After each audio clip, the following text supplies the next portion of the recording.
5-6 bedroom सबु भाई माने गोटे जगार अच्छा किंतु कहा संगे कहार कथबार्ता नहीं ताले सेटा कौन कह स्वर्ग ना नरक। तेणु बड़ परिवार सुखी परिवार नुहे बा छोट परिवार सुखी परिवार नुहे। परिवार 3 हो कि 13 हो जो प्रेम से भरा परिवार हूँ सुखी परिवार। तेणु से प्रिय परम आसिले कौन name and love and can conquer the universe.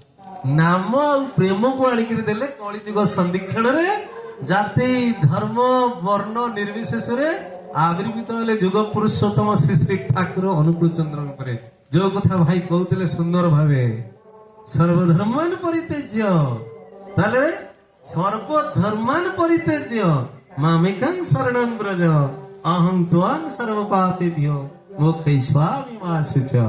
तेणु सही कथा जसस ख्रीस्ट भी कहले I am the way none can come to the father but through me. मु ही एकमात्र मार्ग। सही कथा ठाकुर भी कहले take my yoke love me and follow me leave everything I will give you everything. Take my yoke means आपण माने देखिचंदी गां रे आगुरु हमर हळ होतिला जुआली देखिचंदी। तेणु जुआली बलद बेकरे पड़ी थाए। तेणु तू मोर सही भलिया मते अनुसरण करी चाले। तेणु मोर लीव एवरीथिंग सब गुड़ाक मोते दे दे। मुखं करति वाचनं पंगुं लभन्ति गिरि जत्कृपा तमं दन्दे परमानंद माधव। तांको दयारु मु एठी ठिरा आइछि। मु आज्ञा एते बड़ उपाधिर अधिकारी नुहे। मु बसिकरी सही कथा भाबुतिली जे तांको सब समर्पण करिदेले तांको काम सीए करे निए आपण तांको काम करिवे भूत आपण को काम करिवे। तेणु सेथि पई परिवार केमिति होवा दरकार ए संसार जेमति सेमिति परिवार होवा दरकार न। आमर परिवार 3 हो कि 13 हो जदि सेही परिवार प्रेम शांति मैत्री विराजमान करे सेटा होची प्रकृत परिवार। तेणु आमर कोन होची आमर आपण माने देखंतु रशिया दूर रे ना पाकिस्तान दूर रे किंतु रशिया संगे इंडिया रो संपर्क देखंतु पाकिस्तान संगे इंडिया रो संपर्क देखंतु। तेणु पुओ पाखरे थिले से पाकिस्तान भलिया हेले लाभ कोन।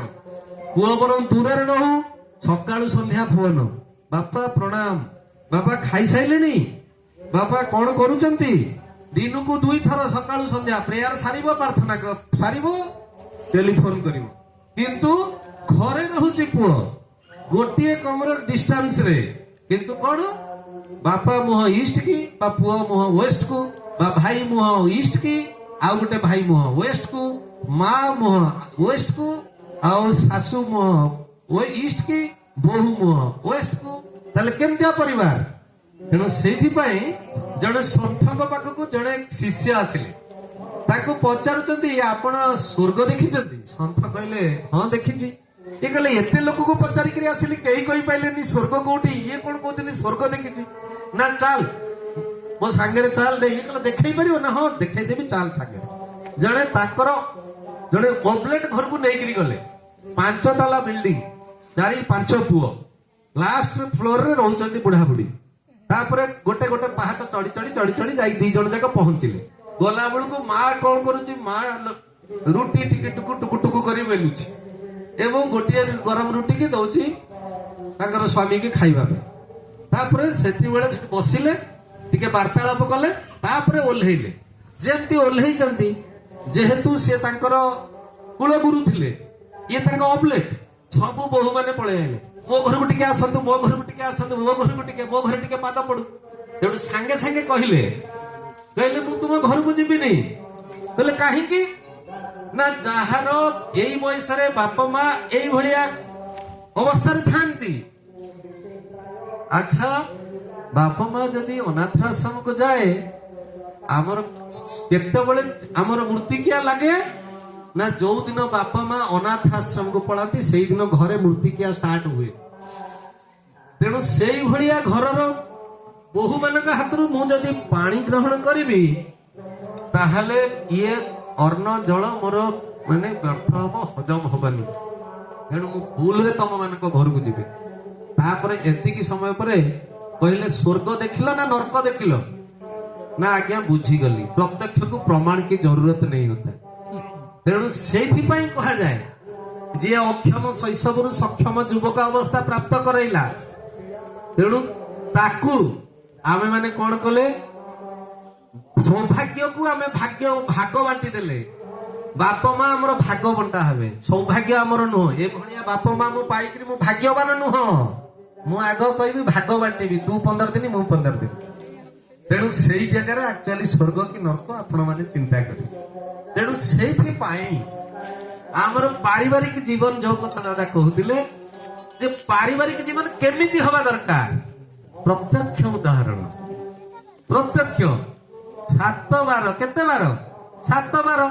ସବୁ ବାରର ଗୋଟେ ମହାତ୍ମ୍ୟ ରହିଛି। ରବିବାରେ ସୂର୍ଯ୍ୟକୁ ପୂଜା କରିବା, ସୋମବାରେ ଶିବଙ୍କୁ ପୂଜା, ମଙ୍ଗଳବାରେ ମା ମଙ୍ଗଳା ବା ତାରିଣୀ, ବୁଧବାରେ ମା ମାନେ ବୁଧେଇ ଓଷା କରୁଛନ୍ତି, ଗୁରୁବାରେ ମା ଲକ୍ଷ୍ମୀ, ଶୁକ୍ରବାରେ ସନ୍ତୋଷୀ ମା, ଶନିବାରେ ଶନିଦେବଙ୍କର। 7 ବାର। अरे भाई 7 ବାର କରିବା ଦରକାର ନାହିଁ, 8 ବାରଟା କର। ଅଷ୍ଟମ ବାର ହେଲା ପରିବାର। ପରିବାର ଠିକ ଅଛି ତ ନା ଯିବାକୁ ପଡିବନି ମନ୍ଦିର, ଗିର୍ଜା ଆଉ ଗୁରୁଦ୍ୱାର। ଯଦି ଠିକ ଅଛି ଆମ ପରିବାର, ତାହେଲେ ଅଷ୍ଟମ ବାରଟାକୁ ସଜାଡି ଦିଅ, ତମର ସବୁ ସଜାଡି ହେଇଯିବ। ସେଇଥିପାଇଁ ଆପଣ ମାନଙ୍କର ହିନ୍ଦୁ ମାଇଥୋଲୋଜି ଆମକୁ କଣ ଶିଖେଇଛି? ଭାଇ ଭାଇ କି ଲୁଟୁଛି, ଭାଇ ଭାଇ କି ଲେଉଟଉଛି, ଲେଉଟେଇ ଦଉଛି। ରାମାୟଣ ଆମକୁ କଣ ଶିଖେଇଲା? ଯେତେ କୁମନ୍ତ୍ରଣା କଲେ କୈକେୟୀ ମନ୍ଥରାଙ୍କର ବୁଦ୍ଧିରେ ପଡିକିରି ଭରତ କେବେ ରାଜଗାଦିରେ ବସିଲେ କି? ଭାଇ ଭାଇ କି ଲଉଟେଇ ଦେଲା। ଭାଇ ଇଏ ମୋର ନୁହଁ, ଏ ଜାଗା ମୋର ନୁହଁ, ଏ ଜାଗା ତମର। ତୁମେ ପୂଜ୍ୟ, ତୁମେ ନମସ୍ୟ, ତୁମେ ରାଜା, ମୁଁ ଯେମିତି ସେମିତି। 14 ବର୍ଷ ବନବାସ ଗଲେ ପିତୃ ସତ୍ୟ ପାଳିକିରି। ଆକ୍ଚୁଆଲି ଯଦି ରାମଙ୍କର କଣ ଦୋଷ ଥିଲା? ଯେତେବେଳେ ସାଙ୍ଗେ ସାଙ୍ଗେ ରାଜ୍ୟବାସୀ ଖୁସି, ଦଶରଥ ବି ଖୁସି, ସମସ୍ତେ ଖୁସି। ସକାଳେ ରାମ ରାଜା ହେବେ, ମା ଆସି କହିଲା ରାଜା ଫଜା କିଛି ନାହିଁ, ଡ୍ରେସ ଚେଞ୍ଜ କର, ଯା ବଡକୁ 14 ବର୍ଷ। ଆପଣଙ୍କୁ ଯଦି ଆପଣଙ୍କ ପୈତୃକ ସମ୍ପତ୍ତିରୁ କିଏ ଯଦି ଟିକେ କହିଲା ନାଇଁ ମୁଁ ଏଟା ସାନ ପୁଅ ରହିବ ତୁ ଭଳା, ସାଙ୍ଗେ ସାଙ୍ଗେ ହାଇକୋର୍ଟ ପଳେଇକିରି ଷ୍ଟେ ଅର୍ଡର ଆଣିକିରି ମୁଁ କିଏ କହିଲା ମୁଁ କଣ ବାପାର ପୁଅ ନୁହଁ, ସାଙ୍ଗେ ସାଙ୍ଗେ। କିନ୍ତୁ ରାମ କଣ କହିଲେ?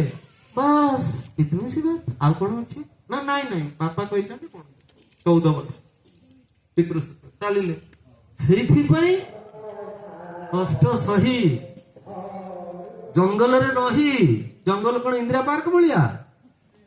ଏତେ କଷ୍ଟ ସ୍ୱୀକାର କରି ଗଲେ ବୋଲି ଗଲେ କଣ ହେଇକିରି? ରାମ ହେଇକିରି ରିଟର୍ନ ମର୍ଯ୍ୟାଦା ପୁରୁଷୋତ୍ତମ ହେଇକିରି ତାଙ୍କୁ ଆଜି ପୂଜା କରାଯାଉଛି। ଆମେ କଣ କରିଥାନ୍ତୁ? ହାଇକୋର୍ଟରୁ ଷ୍ଟେ ଆଣିକିରି ସିଧା ବଡ ମୋର ପୁରା ମୁଁ ବାପା ଜିଇନରୁ ଜନ୍ମ ହେଇଛି, ମତେ କୁଆଡେ ବିଦା କରୁଛୁ ଭାଇ? ଜମା ନୁହେଁ। ସେଇଥିପାଇଁ ଭରତର ଆକ୍ଟିଭିଟିଜ ଦେଖନ୍ତୁ, ଭରତର ଆକ୍ଟିଭିଟିଜ ଦେଖନ୍ତୁ ନା। ବଡ ଭାଇର ଯୋଗ୍ୟତା ବଡ ଭାଇକି ଦିଆଯାଉ। ମା କହିଲେ କଣ ହବ? କିଛି ଶୁଣିଲେନି। ପୁଣି ସେଇ ଜାଗାରେ ଲକ୍ଷ୍ମଣ କଣ କଲେ? କହିଲେ ମା ସୁମିତ୍ରାକୁ ଯାଇ କହିଲେ ମୋ ମୁଣ୍ଡରେ ହାତ ରହିବ, ମୁଁ ଯାହା କହିବି ସେୟା ମାନିବୁ। କହିଲା ଆରେ ଗୋଟାଏ ଶପଥ କରିକିରି ଦେଖେ ରାମ ଅବସ୍ଥା ଏଇଆ, ତୁ ପୁଣି କଣ କହିଲାଣି ଶପଥ କରିବି? ନା ମୁଁ ମୋ ଭାଇ ଆଉ ଭାଉଜ ସାଙ୍ଗରେ ଯିବି। ତାପରେ ମା ଖୁସି ହେଇଗଲେ, କହିଲେ ଦେଖେ ରାମ ଯାଉଛି ପିତୃ ସତ୍ୟ ପାଳିକିରି, ପିତୃ ଧର୍ମ ନିଭେଇବା ପାଇଁ। ସୀତା ଗଲେ ପତି ଧର୍ମ ନିଭେଇବା ପାଇଁ, ଆଉ ତୁ ଯାଉଛୁ ଭାତୃ ଧର୍ମ ନିଭେଇବା ପାଇଁ। ତେଣୁ ଯେ ପର୍ଯ୍ୟନ୍ତ ରାମ ସୀତାଙ୍କୁ ଲୋକ ମନେ ରଖିଥିବେ ସେ ପର୍ଯ୍ୟନ୍ତ ତତେ ମନେ ରଖିଥିବେ। ତେଣୁ ଦେଖନ୍ତୁ ପରିବାର କେମିତିଆ, ଭାଇ ଭାଇ କି ଲେଉଟେଇ ଦଉଛି। ଏଠି କଣ ହଉଛି? ମହାଭାରତ। ଭାଇ ଭାଇ କି ଲୁଟୁଛି, ଲୁଟୁଛି।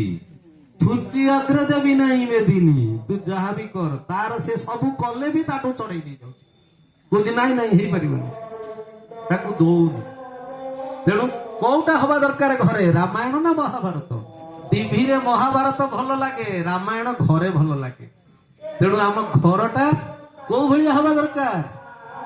ଆମ ଘରଟା ବୈକୁଣ୍ଠ ସେତିକି ବେଳେ ହବ, ସ୍ୱର୍ଗ ସେତିକି ବେଳେ ହବ ଯେତେବେଳେ ଆମ ମାନଙ୍କ ଭିତରେ ବିବାଦ ନ ହେଇକିରି ସମ୍ବାଦ ଆଦାନ ପ୍ରଦାନ ହବ। ସମ୍ବାଦ ତେଣୁ ରଷିଆ ସାଙ୍ଗରେ ଇଣ୍ଡିଆର ସମ୍ବାଦ ଚାଲିଛି, ପାକିସ୍ତାନ ସାଙ୍ଗରେ ଇଣ୍ଡିଆର ବିବାଦ ଚାଲିଛି। ତେଣୁ ଆମରି ଘରେ ପାକିସ୍ତାନ, ଆମରି ଘରେ ରଷିଆ ଅଛି। ତେଣୁ ସେଇଥିପାଇଁ ପ୍ରିୟ ପରମା ଆସିଲେ ସୁନ୍ଦର ପାରିବାରିକ ଜୀବନ ଦେଇଦେଲେ। ତେଣୁ ସେଥିପାଇଁ କଣ କୁହାଯାଇଛି, ଆପଣ ମାନେ ସିମ୍ପଲି ଦେଖନ୍ତୁ ଶିବଙ୍କର ଜୀବନ ଶୈଳୀ। ଭୋଳାନାଥ କେମିତି କେତେ ଟେନସନ ଫ୍ରି, କେମିତି ସେ ଯୋଗ କରିକି ଧ୍ୟାନସ୍ଥ ହେଇକି ବସନ୍ତି, କିନ୍ତୁ ପାଖରେ କଣ ରଖିଛନ୍ତି, ସାପ ଅଛି, ତା ସାଙ୍ଗରେ ମୟୂର ବି ଅଛି ଖାଦ୍ୟ ଖାଦକ, ସାପ ଅଛି, ମୂଷା ଅଛି ଖାଦ୍ୟ ଖାଦକ, ମାଙ୍କର ନନ୍ଦୀ ବାହନ, ମାଙ୍କର ସିଂହ, ଶିବଙ୍କର ନନ୍ଦୀ ଖାଦ୍ୟ ଖାଦକ। କିନ୍ତୁ ଶିବ ସବୁବେଳେ tension free, always tension free. କାହିଁକି ନା ସେଇଭଳିଆ ঠাকুর কইলে মায়ের আমার, মায়ের আসন নবার আগে উমান মতন উঠি জাগে, সংসার সজা তেমনি রঙে। সংসারକୁ মা ସଜେଇଛନ୍ତି ଶିବଙ୍କର ସଂସାରକୁ ପାର୍ବତୀ। ସେଇଥିପାଇଁ ଦେଖନ୍ତୁ ତାଙ୍କର ପାରିବାରିକ ଜୀବନଟା କେତେ ସୁନ୍ଦର। ତେଣୁ ଆମେ ମାନେ ସବୁବେଳେ କଣ ଚାହୁଁ, ମୋ ପୁଅଟା କେମିତି ଶ୍ରବଣ କୁମାର ହଉ, ମତେ ସବୁବେଳେ ଯେମିତି ମୋ ପାଖେ ପାଖେ ଥାଉ, କାନ୍ଦେଇକିରି ବୁଲୁ, ପ୍ରତ୍ୟେକ ଲୋକ ଚାହେଁ। କିନ୍ତୁ ସିଏ ଭୁଲି ଯାଏ ଯେ ମୁଁ ନିଜେ ଶ୍ରବଣ କୁମାର ନଥିଲି, ମୁଁ ମୋ ବାପାର ଶ୍ରବଣ କୁମାର ଥିଲି କି, କିନ୍ତୁ ମୁଁ ଚାହୁଁଛି ମୋ ପୁଅ କେମିତି ଶ୍ରବଣ କୁମାର ହଉ। ତାହେଲେ ଆପଣ ବାପାକୁ ଶ୍ରବଣ କୁମାର କରିଛନ୍ତି ତ, ବାପା ହେଇଛି ତ, କିନ୍ତୁ ବାପା ଏକ୍ସପେକ୍ଟ କରୁଛି। ତେଣୁ ସେଇଥିପାଇଁ ଜଣେ ମତେ ସେଇ କଥା ପ୍ରଶ୍ନ କଲେ ଯେ ଏଇ ସବୁ ଜିନିଷ ମତେ ଜଣେ କହିଲେ। ମୁଁ ଯାଇଥିଲି ଏବେ ନିରାକାରପୁର ତାଙ୍କର ବାର୍ଷିକ ଉତ୍ସବକୁ, ପ୍ରୋଗ୍ରାମ ସରିଲା ପରେ ଭାଇ ଇଷ୍ଟବତୀ କଥା କହୁଥିଲେ। ମୁଁ ସେଦିନ ପ୍ରସଙ୍ଗ ଇଷ୍ଟବତୀର ଥିଲା।